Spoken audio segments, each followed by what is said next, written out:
Well, many people will be aware that in 2016, in the federal budget, there were some significant changes to superannuation announced. After a bit of consultation and political changes, they were finally implemented through legislation just before Christmas last year. They are significant. They're probably the most significant changes to superannuation since 2007. I think a lot of people initially just thought it was the wealthy Australians who'd be impacted, but in essence, many people are impacted, and it's really important that everyone is aware of the changes. Those groups include anyone who has a self-managed superannuation fund. The changes there are quite complex. Anyone who has a large superannuation balance, $1.6 million or near $1.6 million. Anyone who has a transition to retirement pension should also see an advisor. There is a huge opportunity, and it is the last opportunity until June of this year, June 30 of this year, where you can put more money into superannuation as a non-concessional contribution. After June, the rules will become tighter and you'll be able to put less money into superannuation. And superannuation is a preferred vehicle for holding assets to ensure your earnings are maximised. That limit that expires in June of this year, you could put up to $540,000 into superannuation as a non-concessional contribution.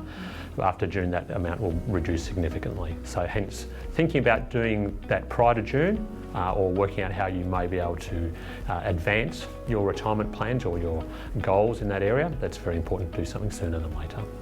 One of the big changes to people's retirement plans that have occurred in the last decade or so is a product called Transition to Retirement, and that's been a very attractive vehicle or strategy for people aged between 55 to 65 in the main. It's a transition from full-time employment to part-time employment and retirement.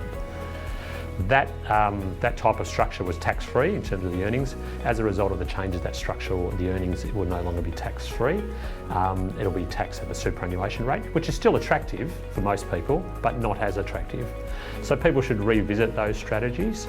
If you're fortunate enough to be benefiting from that currently, you may still be able to benefit from it, but to a lesser extent, but you should review it.